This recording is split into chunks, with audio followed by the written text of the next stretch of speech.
তুমি চলে যেতেই সবকিছু বদলে গেল কেন স্নেহ? তুমি যখন ছিলে সত্যযুগ ছিল, আর এখন কলিযুগ এসে গেছে স্নেহ।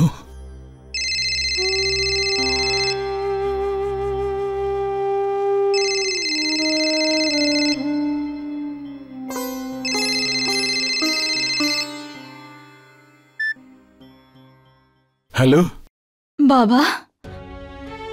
কে প্রীতি?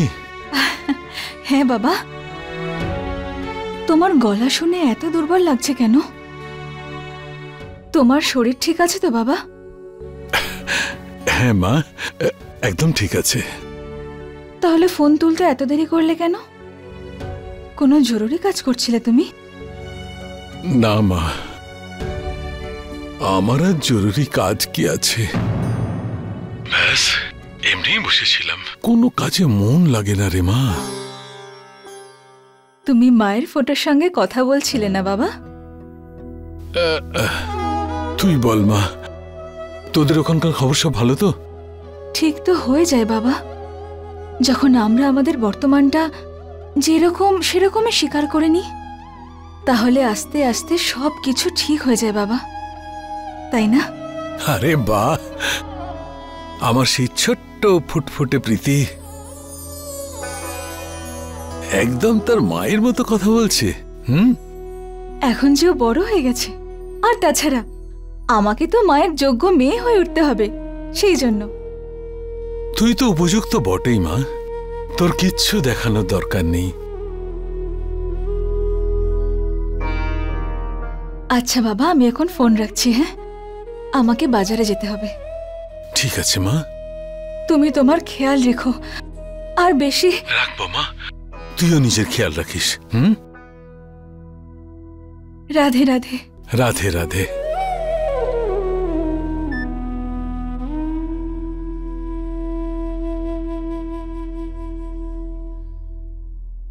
প্রীতি আর প্রীতি, আজকাল খুব প্রীতি প্রীতি শোনা যাচ্ছে এই বাড়িতে। আরে তুমি তোমার নিজের কাজটা করো না, আর তো কিছুদিনের ব্যাপার, একটু সহ্য করো না সোনা। সহ্য করে নাও না তুমি, নিজে তো ওখানে মজা করছো আর আমাকে বলছো সহ্য করো। আমি আর এখানে থাকতে পাচ্ছি না। তুমি জানো এখন তো ওর জন্য আমাকে বাড়িতে সারাক্ষণ বকা খেতে হয়। আমি আর এখানে থাকবো না। তাহলে কোথায় যাবে সোনা? আরে তোমার কাছে আসবো, নাহলে কোথায় যাব? দেখো ঋতু, আমি এখানে পড়াশোনার বাইরে 1 মিনিটও এক্সট্রা সময় পাচ্ছি না। আমাকে এখন ক্লাসে যেতে হবে, আমি তোমার সঙ্গে পরে কথা বলছি। না, আমি তোমার সঙ্গে কথা বলতে চাই এখন, এক্ষুনি। দেখো না নীরজ, আমি না তোমাকে ছেড়ে থাকতে পারছি না। তোমাকে ছাড়া তোমার এই ঋতু মরে যাবে, সত্যি। দেখো ঋতু, আমি চেষ্টা করেছিলাম তাই না, কিন্তু মা নিজেই না করে দিল, তাহলে আমি কি করতে পারি? আমি জানি, তুমি যদি চাও তাহলে তুমি মাকে রাজি করাতে পারো। আরে শুধু মাকে মানিয়ে নিলেই কি লাভ হবে? আমাদের এটিএম কেও দলে টানতে হবে, তাই না? আমাদের এটিএম হলো সূর্যকমল দাদা।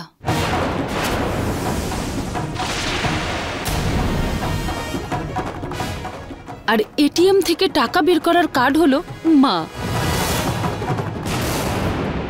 এখন যখন কার্ড আমাদের কাছেই আছে, তাহলে এটিএম থেকে টাকা বের করা 1 মিনিটের ব্যাপার। এদের কাছে উনি শুধুমাত্র একটা এটিএম, আর কিচ্ছু না? দেখো ঋতু, এত তাড়াহুড়ো করো না, আমাকে আমাকে ভাবার জন্য একটু টাইম দাও। ভেবে নিয়েছো? ও হো ঋতু, তুমিও না সত্যি। আমি তো এখন এটাই বুঝতে পারছি না, আমি নিজের জন্য দাদার কাছে টাকা কি করে চাইবো, আর তুমি? আরে এই তো তুমি টাকা নিয়ে গেলে, আবার এত তাড়াতাড়ি তোমার কিসের এত টাকার দরকার হলো শুনি? কোথায় খরচা করলে এত টাকা? তোমার জন্য মেকআপের জিনিস কিনতে হয়, তাও আবার দামি। রাস্তার কোনো দোকান থেকে নয়, বড় বড় মল থেকে, ব্র্যান্ডেড শপ থেকে। শোনা, হ্যাঁ, তুমি আমার জন্য দামি দামি মেকআপের জিনিস কিনেছো? তাহলে ঠিক আছে, কিনতে থাকো কিনতে থাকো। আর তাছাড়াও যদি বাড়িতেই একটা এটিএম মেশিন থাকে, তাহলে টাকার কি চিন্তা? আচ্ছা হ্যাঁ, এইবার আমার জন্য ডিওড্রেন্ট আনবে না, ওই দামি যে পারফিউমটা আছে না, ওটা নিয়ে আসবে। আপনার আজ্ঞা পালন করা হবে মহারানী। আর কোনো আদেশ? না, এগুলো তো কিছুই না। আগে তো তুমি এখানে আসো, তারপরে তোমাকে বলছি।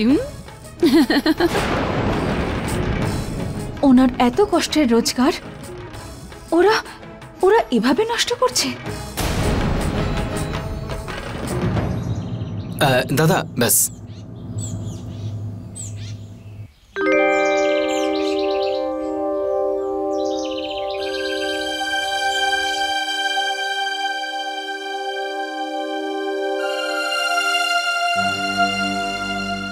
সুমি দেবী বাড়ি এসে গেছে, চলুন।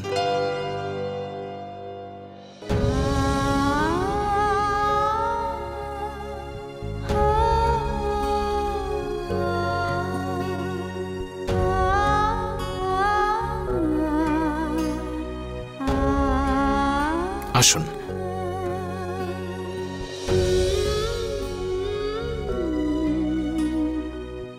আরে মনে হচ্ছে ঋষিবাবু আগেই চলে এসেছেন, আসারই কথা। উনি গাড়িতে আর আমরা রিকশাতে।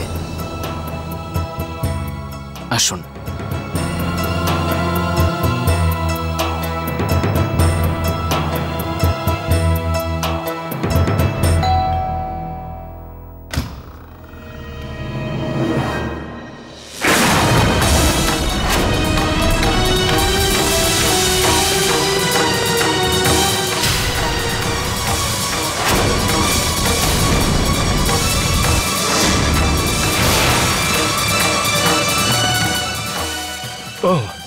তাহলে তুমি এসে গেছো।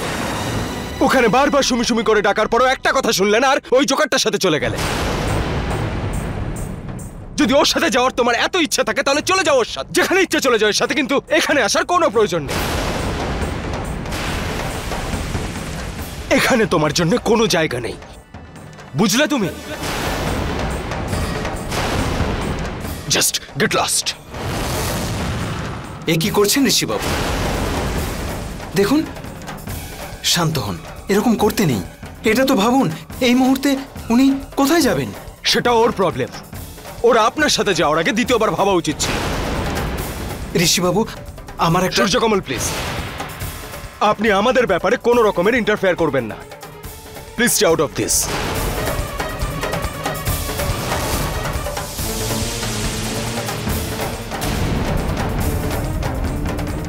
ঋষিবাবু আমার কথা তো শুনুন।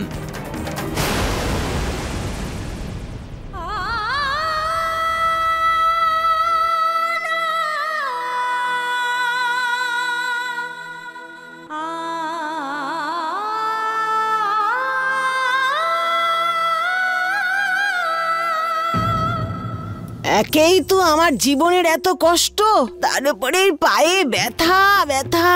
রাধে রাধে।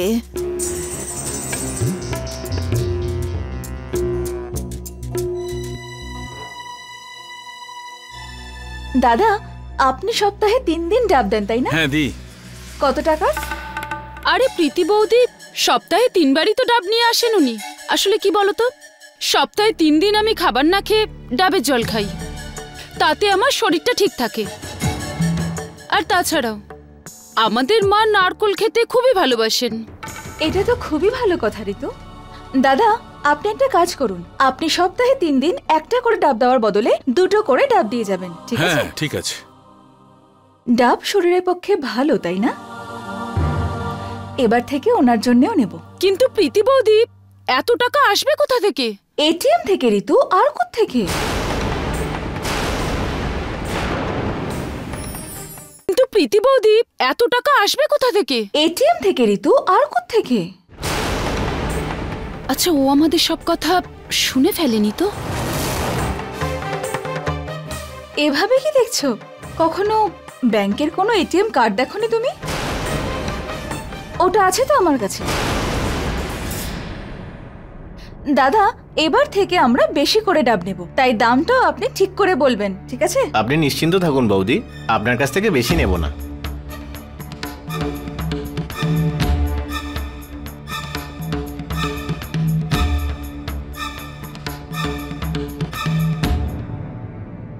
মা, এবার থেকে আপনি একটা ডাবের বদলে 2টো ডাবের শ্বাস খাবেন।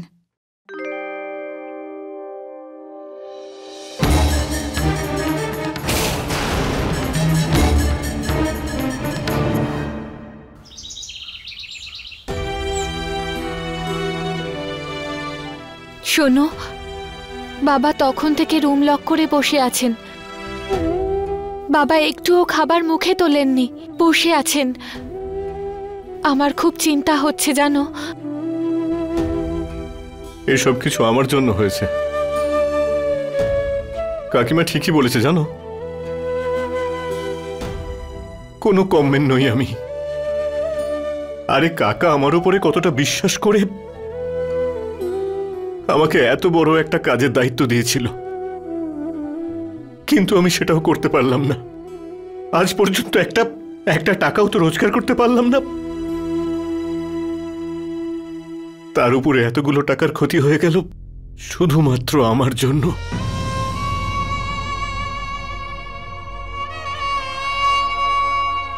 জানো কেন?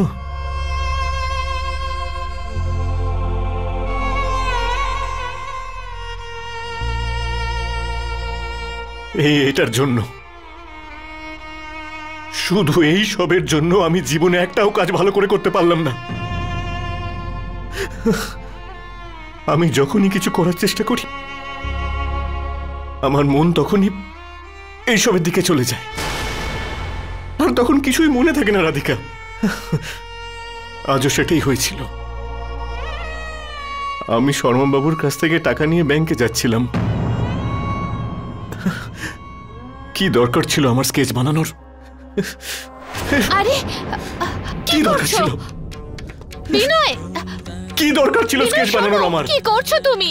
এভাবে ছবিগুলোকে নষ্ট করছো কেন তুমি? না রাধিকা, এটা শিল্প নয়, এটা শিল্প নয়, এটা আমার ধ্বংসের কারণ। এগুলো সব সময় আমাকে অন্যমনস্ক করে দেয়, আমার ক্ষতি করে। এটা শিল্প নয় রাধিকা। না বিনয়, এই তো তোমার সব থেকে বড় গুণ। ভগবানের আশীর্বাদ যেটা সবাই পায় না, তুমি পেয়েছো বিনয়। নিজের গুণকে চেনো বিনয়। আমার তো মনে হয় এর পেছনে তোমার আরো সময় দেওয়া উচিত। নিজের বুকে হাত দিয়ে তুমি আমায় বলো, তুমি সব থেকে আনন্দ কখন পাও? যখন ছবি আঁকো তখন তো? আর তুমি সেই ছবি নষ্ট করে দিচ্ছ। হ্যাঁ, আমি নষ্ট করছি, কারণ আমার চাই না এরকম আনন্দ, যার জন্য আমার গোটা পরিবার, গোটা ব্যবসা নষ্ট হয়ে যায়। আর আমি এতটা স্বার্থপর নই রাধিকা, আর না এতটা নির্লজ্জ যে শুধু নিজের খুশির জন্য আমি আমার নিজের বাবাকে অন্যের সামনে বারবার অপমানিত হতে দেখব।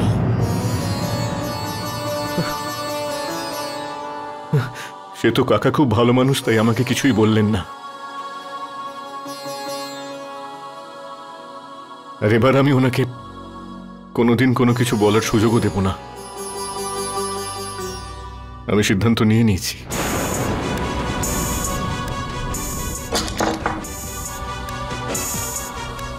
আমি আর কোনোদিন এগুলোকে ছোঁব না।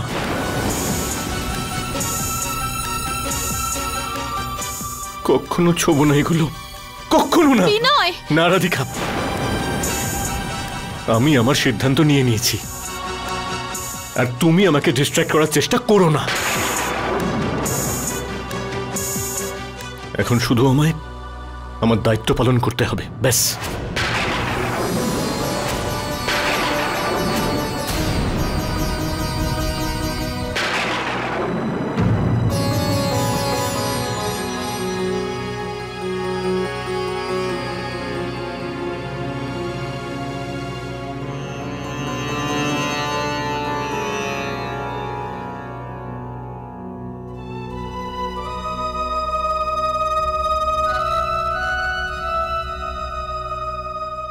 আমি কি করতে চেয়েছিলাম আর কি হয়ে গেল?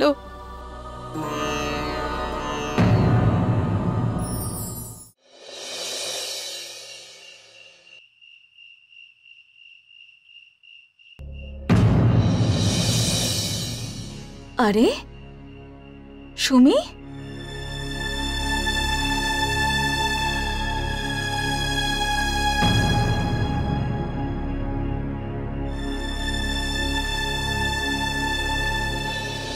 মা, আপনি জানেন আজকে বাড়িতে কে এসেছে? এত রাতে কে এসেছে? এখন যদি আমি বলি তাহলে আপনি বলবেন যে ছোট বউ হয়ে আমি বড় বউয়ের নামে নালিশ করতে এসেছি। সব কথাতে এরকম করো না, যা বলতে এসেছো তাই বলো। আরে আমি তোমার শাশুড়ি, যদি কিছু লুকিয়েছো তাহলে নরকে ঠাই হবে, বুঝেছো? এখন মা আমি কি বলবো? এই প্রীতি বৌদির বাপের বাড়ির লোকের চালচলন আপনি কিছু বুঝতে পারেন? আমি বলতে চাইছি যে আমি তো বুঝতে পারি না। এবারে দেখুন না, ওই দিন নিয়মের নাম করে আমাদের থেকে 60-70 জনের লোকের খাবার বানিয়ে নিল, আর পরিবর্তে কি দিল? মরা মানুষের পুরনো ফাটা কাপড়। আগের কথা ভুলে যাও, আজকে কি হয়েছে সেটা বলো। আজ উনি এসেছেন, প্রীতি বৌদির কাকাতো বোন। সুমি? হ্যাঁ, এত রাতে এসেছে নিজের জামাইবাবুর সঙ্গে। এত রাতে সুমি সূর্যকমলের সাথে কেন এসেছে? এখন কি করে বলবো মা বলুন? হতে পারে এটাও প্রীতি বৌদির বাপের বাড়িরই কোনো একটা নিয়ম। হতেই পারে যে শালে জামাইবাবুর থেকে টাকা নেবার ধান্দায় এসেছে। টাকা নিতে এসেছে এখানে আমাদের কাছে? কেন, এখানে কি টাকার গাছ আছে? দেখছি কিভাবে টাকা নিয়ে যেতে পারে। এমনিতেই আমাদের এখানে ঠিক করে চলছে না, তুমি চিন্তা করো না, আজকে সূর্যকমলকে আমার কথা শুনতেই হবে। চলো দেখি কোথায় আছে তোমার জায়ের বোন, চলো।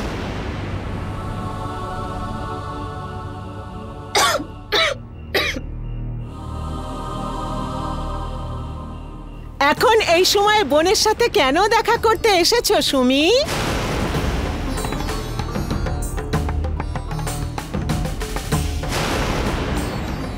প্রীতি দেবী, সুমি দেবীকে আপনি আপনার ঘরে নিয়ে গিয়ে কথা বলুন, আমি আসছি।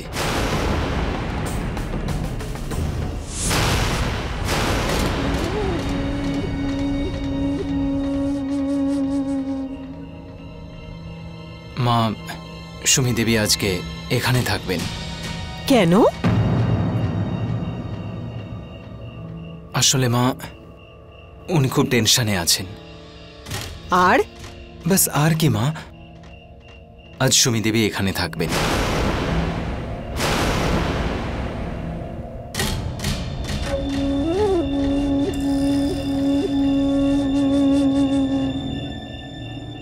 মা, আপনার মনে হচ্ছে না যে সূর্যকমল দাদা আজকাল একটু বেশিই কথা বলছেন? আরে আমি তার কি করব ঋতু? যদি তার কাছ থেকে কিছু পেতে হয় তাহলে তার হাতের মারও তো খেতে হয়। যতদিন না নীরজের একটা চাকরি হয় আর ওর টাকাতে যদি সংসার চলে তাহলে ওর কথা তো শুনতেই হবে। রাধে রাধে। আপনি তো এমন করে বলছেন মা, যেন নীরজ যখন চাকরি করবে তখন ওর টাকা আপনাকে আমি নিতে দেব। আমি ভাবছিলাম যে আমরা আর কোথায়, আমি একাই সুমির ওখান থেকে একবার ঘুরে আসি। কিসের আনন্দে? খুশিতে। ঋষির শরীরটা কত খারাপ, এতদিন হয়ে গেল একবারও দেখতে যায়নি ওকে।